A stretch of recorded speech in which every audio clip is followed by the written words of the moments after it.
let's look at the IR active modes for trans-1,2-dichloroethene.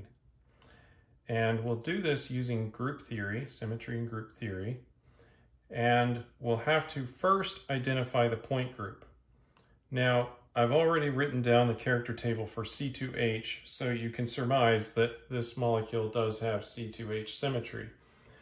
But let's just verify that. We have a model here of trans-1,2-dichloroethene, and identifying the primary axis of rotation, or the C2 axis, can sometimes be a little tricky in molecules that have the horizontal plane of symmetry, because it doesn't line up with atoms sometimes, or it's just in a weird spot. So I'm going to show you this on the model. Now, identifying the mirror plane is not too hard, right? There's a mirror plane right down the plane of the molecule here, or the paper plane, because this is a flat molecule because it's sp2 hybridized.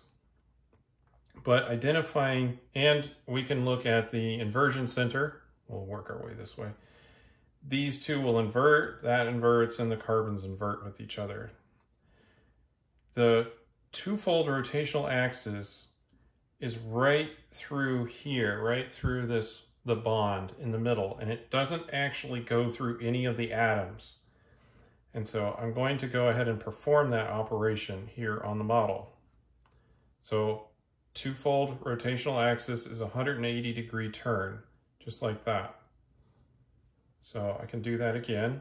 So this chlorine is going to end up where that chlorine is. That hydrogen will exchange with this one, and that carbon will now be in that carbon's position. So I'll do that again, so you can just see the rotational symmetry there.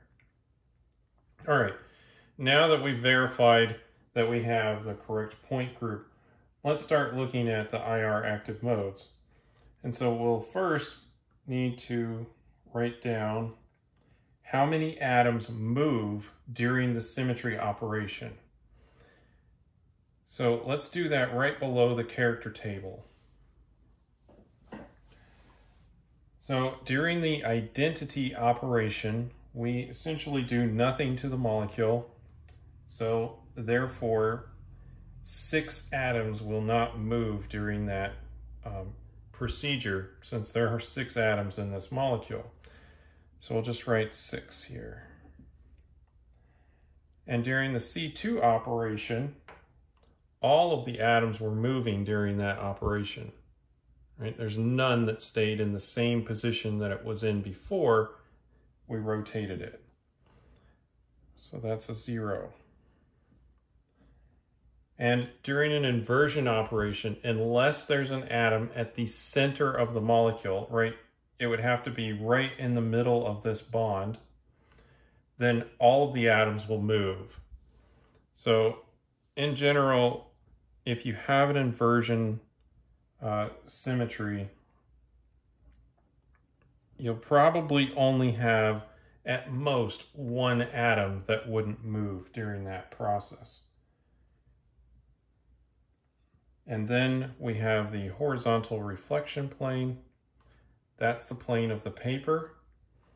And that chlorine will reflect into itself. Same with all of the other atoms. So there are 6 atoms that do not move during that process. So this is the first step. Next step we need to do is multiply each of these numbers by the contribution per atom for the operation. Now the contribution per atom for the identity operation is 3. For C2, it's -1. For inversion, it's -3. And for any kind of symmetry plane, it's just 1.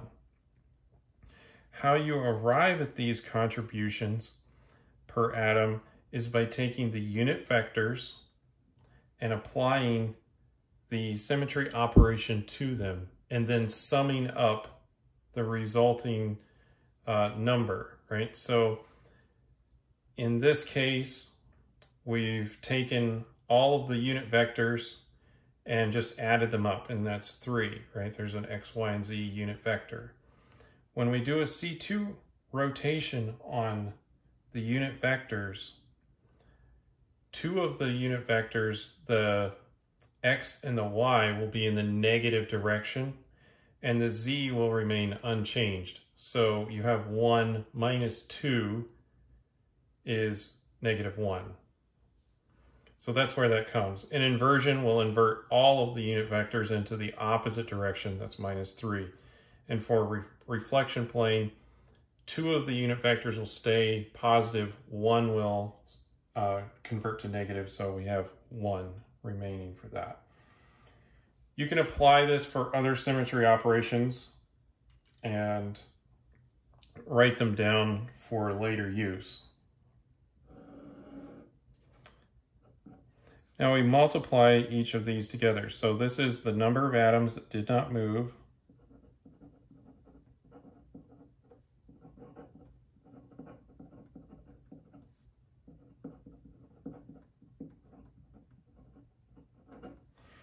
Times the contribution per atom.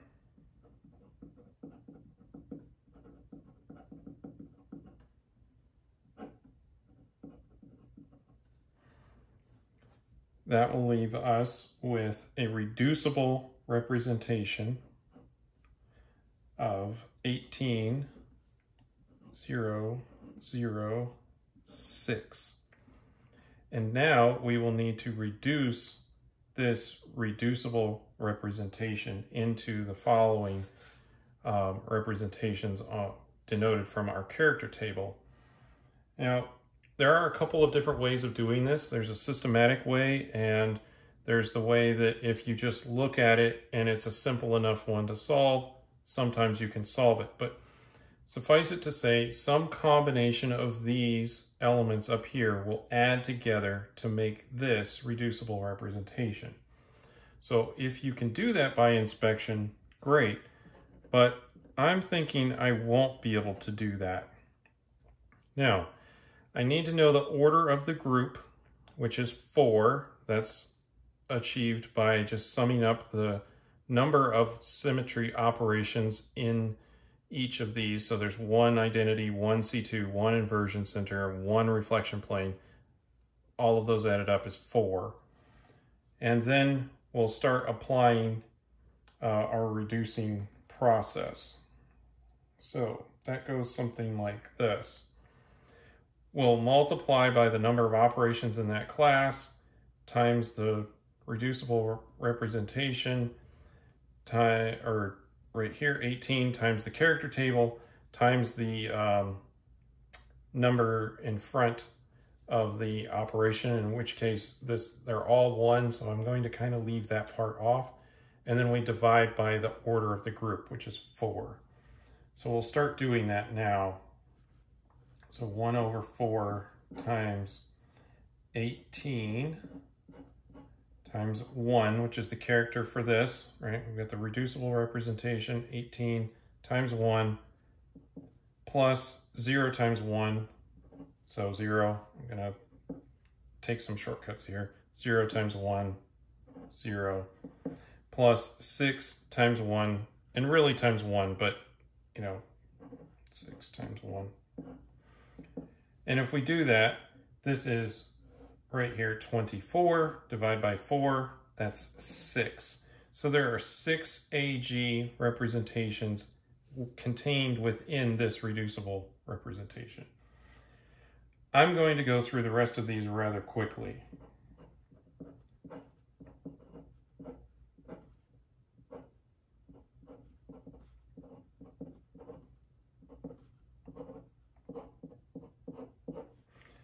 So in this case, we have a -1 in our character table for our B Garrett,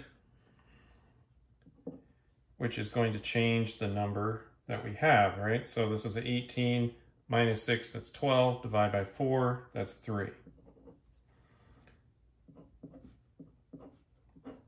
we'll have a similar result for our A ungarid.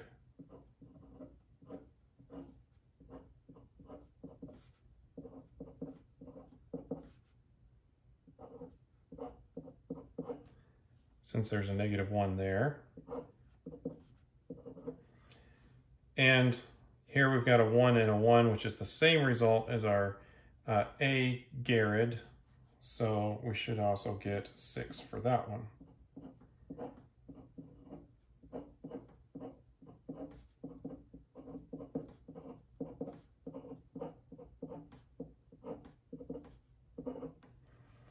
All right, we're almost done. What we have to do now is remove the rotation and translation modes available. And I've denoted those in the character table. So AG has the same symmetry as a rotation about the Z-axis. BG has the same rotation or symmetry as rotation about the X and rotation about the Y. And then AU is translation about the Z-axis, or in the same line as the Z. And BU has the same as translation in the X and translation in the Y. We'll have to subtract 1 for each one of these modes because rotations and translations are not vibrations. So once we do that, we'll subtract 1 AG, 2 BGs, 1 AU, and 2 BUs from this total here.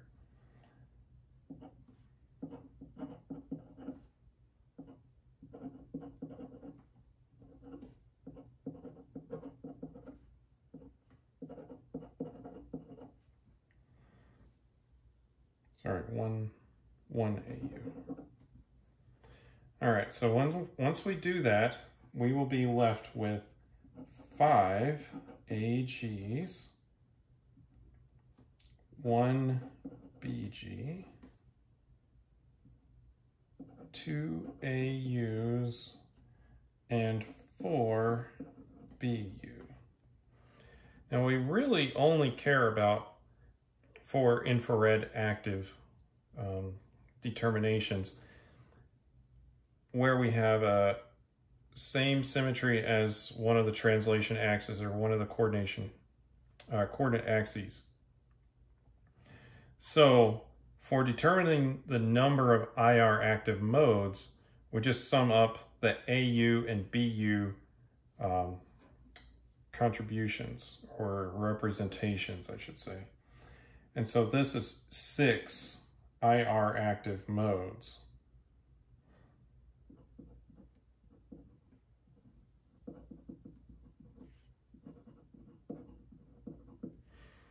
Two of them should have the same symmetry as AU, and 4 of them should have the same symmetry as BU. And if you play around with the model kits or really start to draw vibrations, you can probably figure out the 6 different ones, keeping in mind that for an IR active mode, you have to change the polarity of the molecule in order for that to appear. So that's how to determine the number of IR active modes for trans-1,2 dichloroethene.